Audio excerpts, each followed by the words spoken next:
And welcome back, everybody, to America's favorite television review podcast. Well, at least in the top 200. I'm Jay Black, joined every week by the lovely and talented Rhea Hughes and the talented Angelo Cataldi.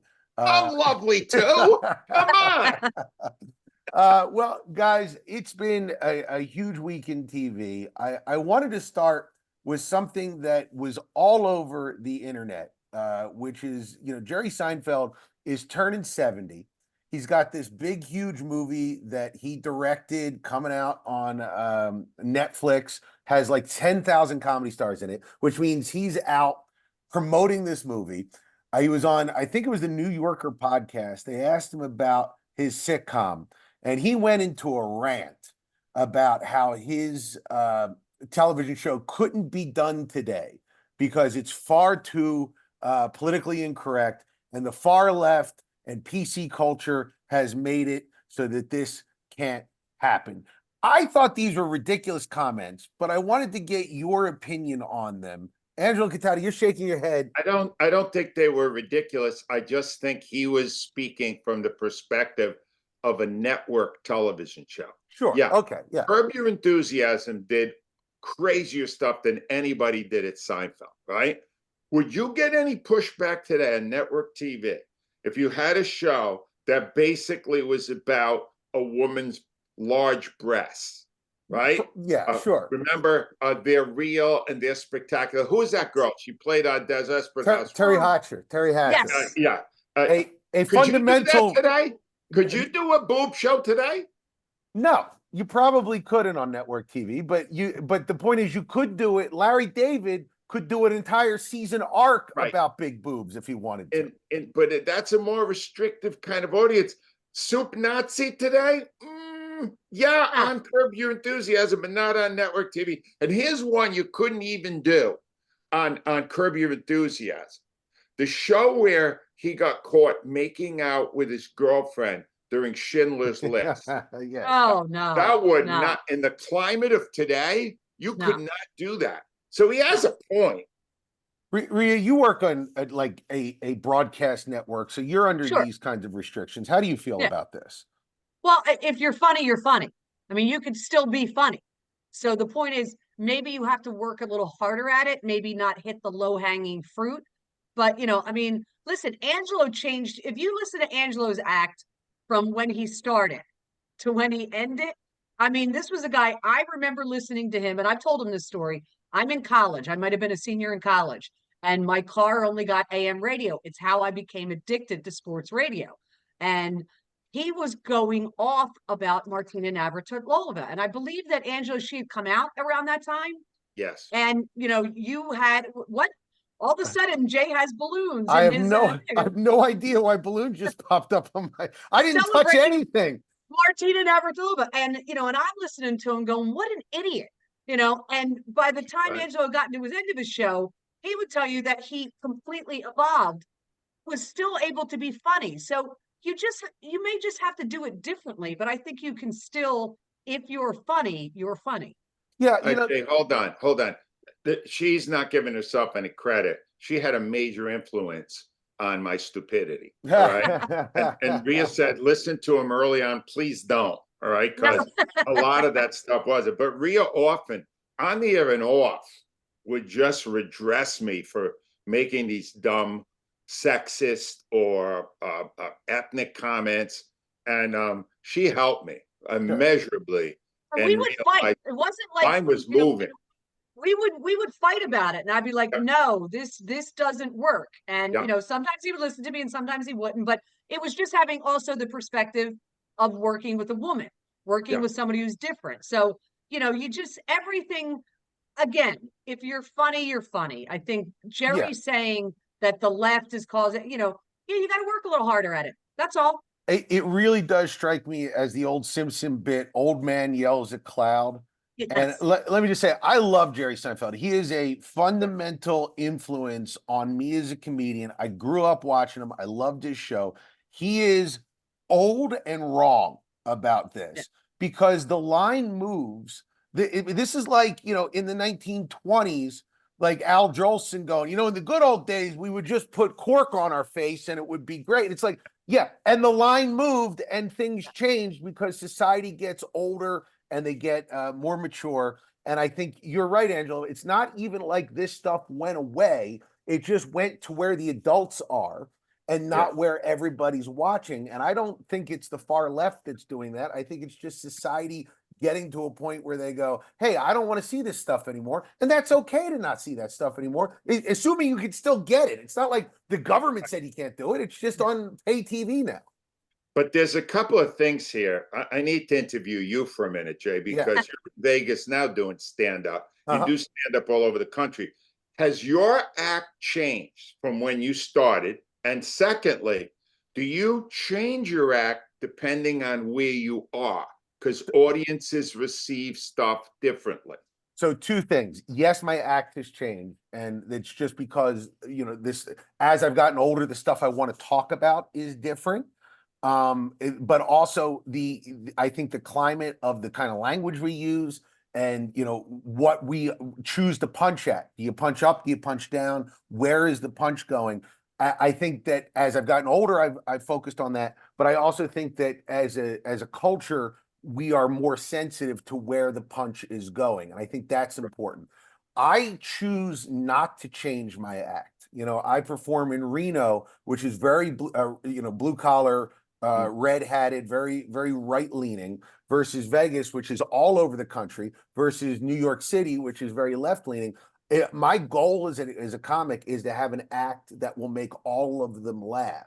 And if I can't do that, I feel like I gotta change my material. So I believe in universality, but also universality where I don't feel bad at the end of the day that I gave into an easy stereotype or I attacked people that shouldn't be attacked. So that's my view on it.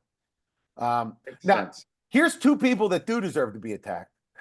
Phil Simms and Boomer Esiason.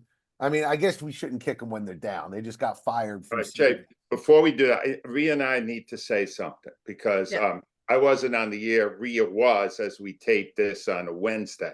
Yeah. But the idea, the game 5, Sixers and Knicks, was one of the best basketball games I've ever seen. And it was a miracle finish with Tyrese Maxey. Game 6, which this whole East Coast is dying to see. 9 o'clock. It's a ridiculous 9 o'clock. It's insane. They're catering to the West Coast with the Sixers facing the Knicks. I don't get it. Well, I think I get it because, first of all, this has been one of the more competitive series. So, they won it in prime time because it has. I mean, even when the Knicks were up 3-1, all of these games, save for the first game the Sixers had won, they won kind of fairly easy down the stretch. I mean, Embiid had 50 points. But this series has been really fun to watch. Yes. Listen, if the Sixers were playing the Knicks, they're a fun team to watch. They're scrappy, but I hate it because Ange, I'm not going to sleep. So they're killing me. Rhea, I am retired and I won't stay up. It's so fun. It drives me insane. The best games in American sports every year, except for the NFL, are on too late for the majority of the audience. And I am constantly angry about it. But I agree they should have fired Boomer Esiason and Phil. I want to give you a nice smooth segue there, right, Jay? But honestly, that was a long time in coming. But the amazing part to me is the worst guy on that panel, that pregame show on CBS, is Bill Cowell. Yeah. And that's the point I was going to make. Chris, Phil Simms should have gone a long time ago. I didn't like him as an analyst. And I didn't like when they're. I do think Boomer still has his fastball. Okay, so he's hard hitting. Yeah. So Boomer, I didn't agree with. How does Boomer go and Bill Cowher stays? I don't. Yeah. That's Bill Cowher is awful. He's been phoning it in for 2 decades. Yeah. Jay, Bill Cowher, how is he surviving? He's a cockroach in a nuclear war. He's the only survivor. Well, does anyone evaluate this stuff? I'm sure there's evaluations going on. I'm sure there's Q ratings. I told you I wrote jokes for Bill Cowher when he was doing the roast of Boomer Esiason. How hard was that? That was Oh, one of the hardest jobs I ever had in my life. I called him up. I said, "Tell me what you know about Boomer. Tell me the kind of jokes you want to make." And if you're listening, Bill, I'm sorry, but it was like talking to a piece of driftwood. It was not. Very dry human being, not a oh, great sense of humor. But I think this is all of a piece, right? This sort of feeling that the people who program these things are out of touch with what Americans are actually tuning in for, whether it be a 9 o'clock NBA game or analysts that, I mean, we talk about the Fox pregame show. The average oh, age is 217 years old. And Yes. and I have to ask, if you're listening to this, please tweet at me or email me or something. Is there anybody in America watching for Terry Bradshaw? Is there No, anybody in this country no. is going, he 80? he's got He's to be. His act is so tired, Right. it's dead. It fell asleep and died in its sleep, and Yeah. he's still there. And yeah, Jimmy Johnson Right. has Oh, every. oh, He's worse than Cowher. yeah. Jimmy Johnson is every week for 1 hour before each big NFL Sunday. Jimmy Johnson commits theft in front of millions of people. He's stealing money. He's terrible. He is. And I just need to say this.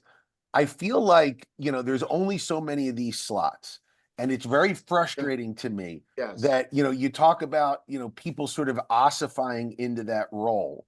That there's no one coming up. There's no young guy that or girl that is, in the minor leagues of this system that can't be brought up and replace some of these guys. I just don't understand it. I think Well, it's I mean, look, they're putting Kelsey on ESPN, so Yeah, that's gonna be fresh and that's fun good. there. The only reason I think Cowher probably kept his job is his contract probably wasn't up. I believe Boomer and Phil Simms' contract are up, so it's probably easy to get rid of them. Now you're putting in Matt Ryan. I like Matt Ryan. Matt Ryan's from Me around too. here. right. You're right. Everybody likes him. He's solid. He really is solid. And who else? JJ Watt. He's okay. Yeah. You know, Mm. but I think they're trying to get younger, and that's a good thing. I mean, there's always got to be a turnover. So, Right. but the Cowher thing is just, ridiculous. It's ridiculous. That's the big one, Kawa. Yeah. So, Angelo wrote to me about a movie turning 50 years old. And it made me sad because I know that I will soon be turning 50 years old because I'm only 2 years older than this movie or 2 years younger than this movie. And it's sort of near and dear to my heart because my son just watched Butch Cassidy and the Sundance Kid with me, which was the first pairing of two of the most high wattage movie stars this country has ever produced. They reteamed in 74 for a movie called The Sting. And it was a colossal hit. Like it's $100 million hit. And I just want to put this in perspective. If I came to you right now and said, "Hey, we're going to set a movie in the turn of the century. Everybody's going to be wearing old-timey gangster outfits, Right. and it will be completely scored by ragtime music, Yeah. and it's just going to be about a con these guys are pulling." Yeah, I would be yeeted out of a studio office immediately for this. They would go, "Wait, where's the superhero? Where's the cartoon? Where's the lasers?" And I'd say, "None of that." They would say, "No, it wouldn't work." This thing was a huge hit.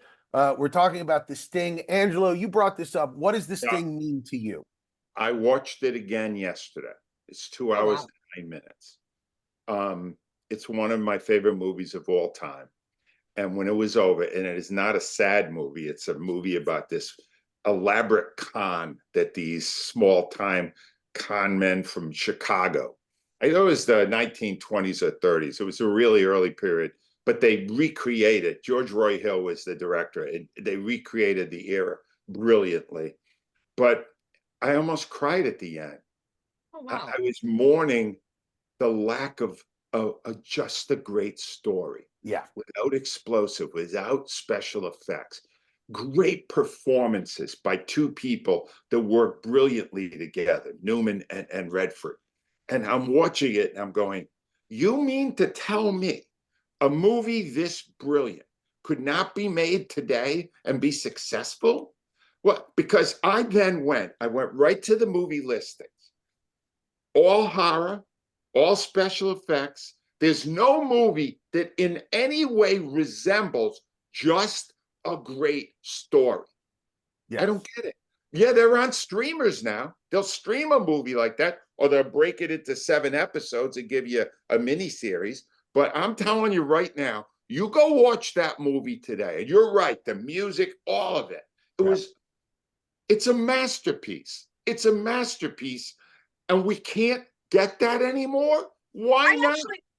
I saw a movie recently. I don't know if you guys saw it, and it's 2 stars. It's oh my God, who's the guy in Yellowstone? Why am I blanking? Oh, you're thinking of Kevin Costner. Kevin Costner, and Woody Harrelson. I don't know if you guys saw The Highwaymen. No. Did either of you see that?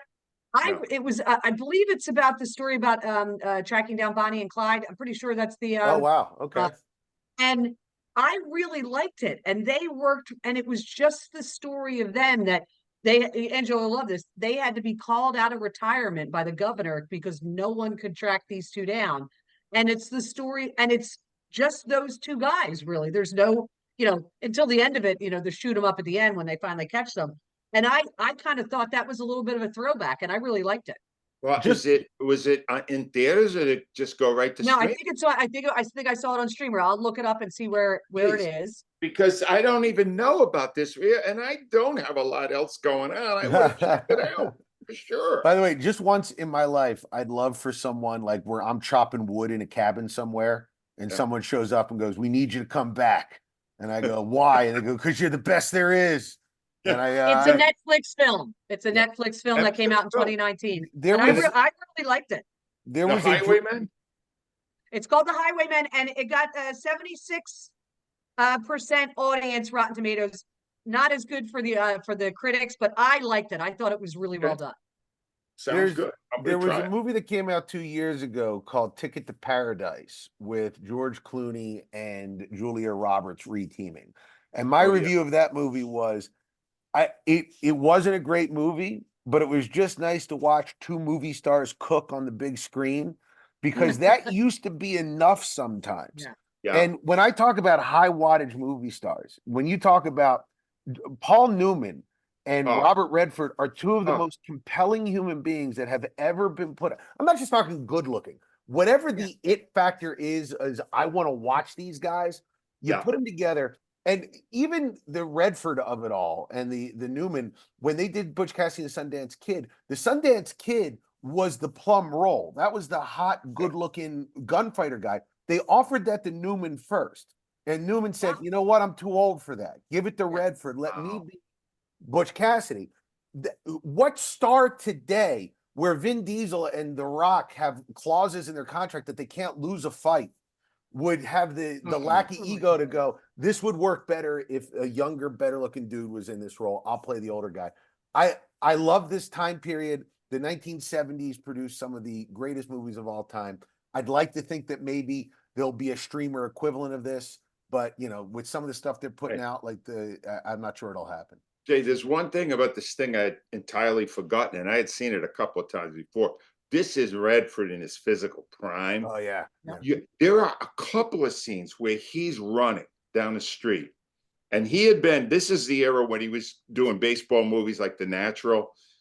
You got to see him. And I'm watching him going, that's not special effects. That guy can fly. Yeah. Where do you see how fast he can run? And it's real. You don't have to question it. It's pre all this special effects stuff. The whole thing is so damn impressive. And it's just a great, intricate plot, beautifully delivered. And we can't get that anymore. I just want to tell you a quick story. There's a great book, Raging Bulls and Easy Riders, which is about the history of 70s cinema. Yeah, read it. And they talk about The Graduate and how Redford was up for The Graduate. It was between Redford and Hoffman. And the director of The Graduate, whose name is escaping me right now, Mike Nichols. Mike Nichols says to Robert Redford, "Okay, well, the key to understanding this character is like, you know how you feel when you strike out with a girl?"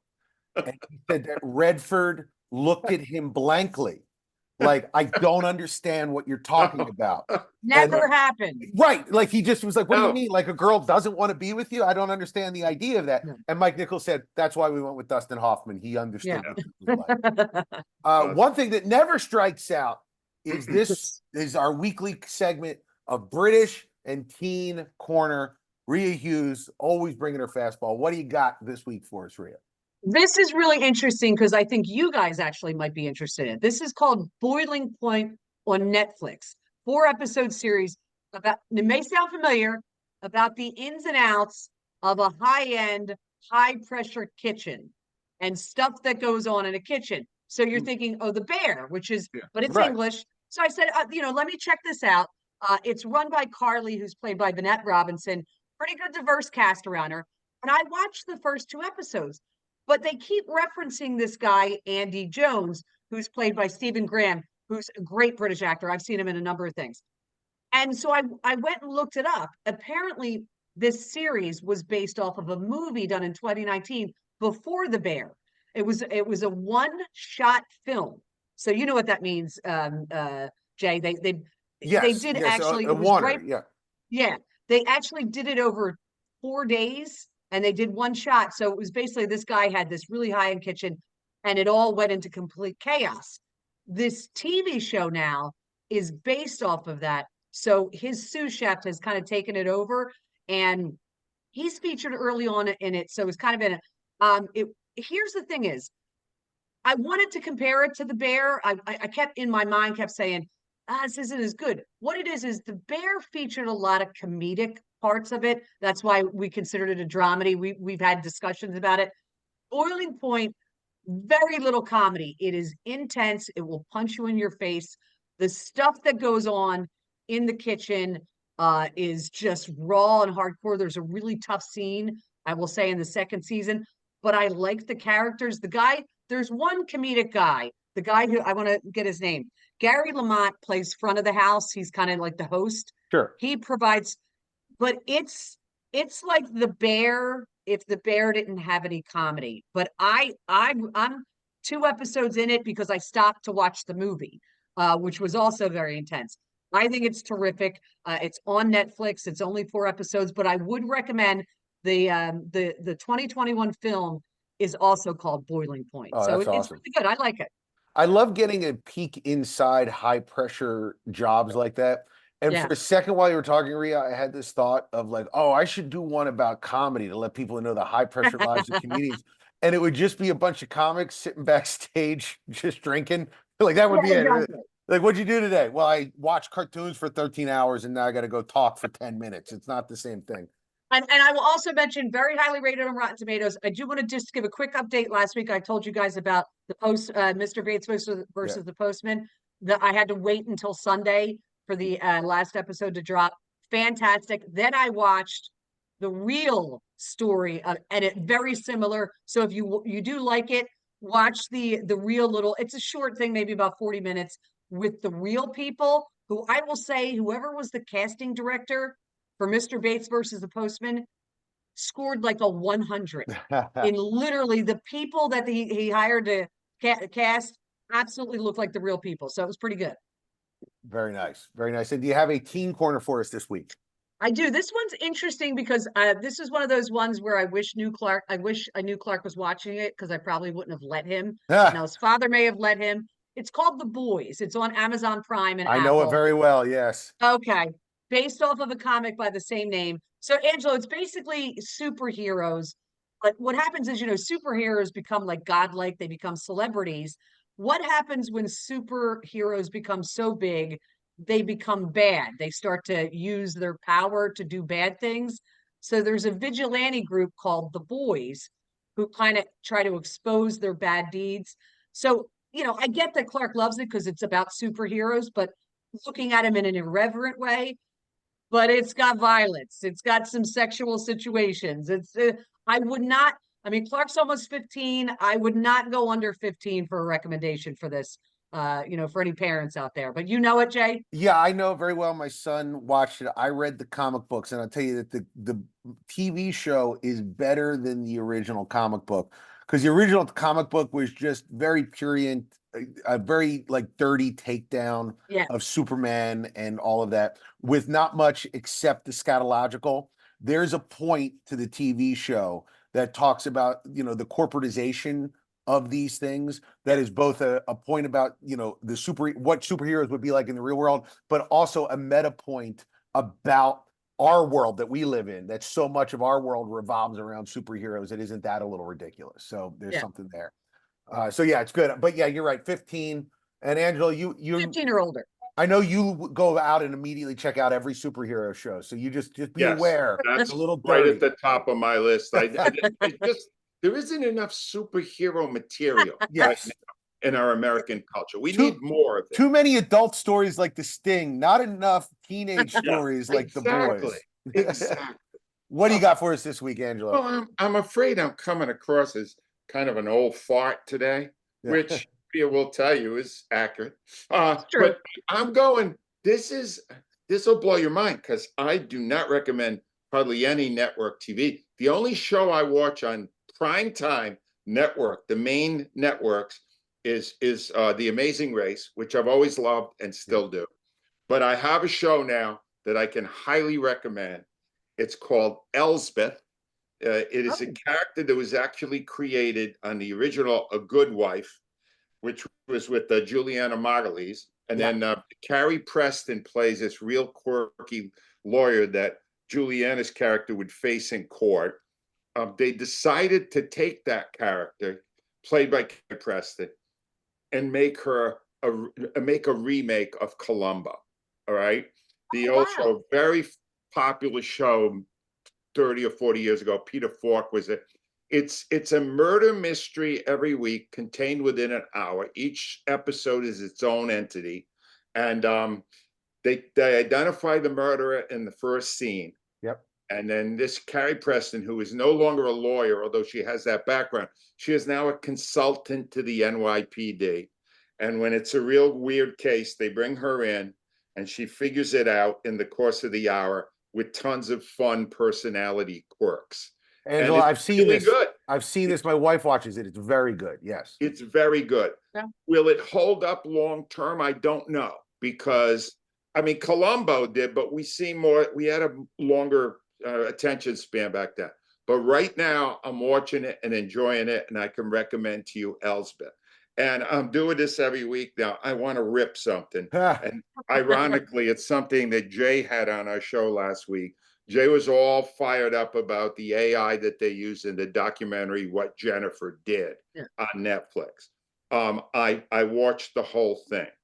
It was awful. It's not the AI that's the problem. It is, in the words of my wonderful wife, Gail, it came across like a bad episode of 48 Hours. Not even as good as Dateline or 48 Hours. It's a murder story, a lot of stuff from inside the interrogation room. And the AI, I forgot they even used it, Jay. It wasn't the issue. They made it an issue to get people to watch it. It just isn't good. You know what? I found it compelling, Angelo. I found it very compelling. I was on a plane though, so it might have been the fact that I couldn't leave. But like I enjoyed, and enjoyed is the wrong word because it was awful what happened. The ability to watch the breakdown in the interrogation, I found very compelling as they did the 3 different interviews. I thought that was interesting. They gave away What Jennifer Did is the title. Right. And the first half of it, you don't know she did anything. Right. But my wife is saying to me, well, she must have done something. It's in the title. It's in the title. That is a very good point, Angelo. That's a great point. I wonder if they had just called it the whatever murders. Yeah. You know, it would have might have worked better. I don't know. I didn't like it. I didn't like it. It was a stinker. I want to mention something real quick. Angelo recommended Sugar last week, and I told him I 2 episodes because Angelo had to do the British thing. I told Angelo I'm not sure it's getting me, but I will say this: Colin Farrell is phenomenal in it. Like he's like I'm not sure I'm there yet, so I'm gonna watch 2 more episodes today, Ange. But he's worth watching it for. He's that good in it. Yeah. My wife would leave me so fast for Colin Farrell. So fast. He's better looking than you, Jay. I know. So fast though. It wouldn't even be a decision. I want to do a quick review of a new show on HBO called The Sympathizer. It is created by South Korean filmmaker Park Chan-wook, who is a phenomenal genre filmmaker. He did a show called Snowpiercer. I like the movie Snowpiercer a whole lot. Just an amazing visual flair. It's about a half Vietnamese, half American during the Vietnam War who is working for the CIA, but also playing both sides because he's a communist working for the North Vietnamese as well. And he's sent to America to keep an eye on a fleeing Vietnamese general. Robert Downey Jr. is a supporting actor in this. He plays a different role each episode. So in the first episode, he's the CIA handler of our main character. In the second, he is a very obviously gay head of a Asian American Studies course at UCLA that sponsors him as a refugee, our main character. And it is visually brilliant. It's compelling. They use a lot of time jumps and moving around to keep everything rolling and interesting. The only bad thing I'll say about this is in the second episode, there is a scene where you remember the beginning of Bupkis, where Oh God, no, no, not no, again. no. No, I'm out. can I I'm just out. say We're there's out. the trend of seeing men be with themselves Oh, no, I'm on out. video. Listen, skip it. Don't Just ever skip do that it. part. We're Don't out. ever do it. Women will not watch it. I'm Yeah. just No. telling you right now. Yeah, this is the main issue that I had. I'm I glad you got to warned that. us. I Oh. got to that part and I was like, all right, well, we didn't need this, but the rest of it is really, really good. If you can get past that one scene, I'm telling you, Park Chan-wook is a visual genius and he is worth your You time. lost me and at men's self-love. Let That me should be review. a warning at the beginning of the episode. Sex, violence, and men's self-love. Yeah. All right, let's go over it. We have some great stuff to recommend this week. I haven't seen it. It's coming out Friday. It's Jerry Seinfeld's new movie. He directed it. It's about the origins of the Pop-Tart. Unfrosted on Netflix Friday. Don't miss it. You want to see the Sting? This is a great movie. It's also right there on Netflix. You don't have to buy it. Boiling Point, Rhea's recommendation for British on Netflix, available to you. And she liked The Boys on Amazon Prime. Although it sounds like a little too much with the superhero thing. But anyway, we're also Rhea's recommending The Highwaymen on Netflix as kind of a throwback like The Sting. So you check that out. Elsbeth is on CBS Thursdays at 10 and available online at Paramount Plus. What Jennifer Did, which sucks, is on Netflix. And The Sympathizer, Jay says see it, even though there's a bad scene in episode 2, available on Max. Max, absolutely. And you can go right now to angelocataldi.com and get Angelo's book Loud. You can either get it in the print form, or you can have Angelo's voice read it to you in the audible form or the audiobook form. Check that out. And guys, keep spreading the word about us. The podcast grows each and every week thanks to you. And like and review us, tell a friend, and we'll be back next week with even more great TV takes. See you guys.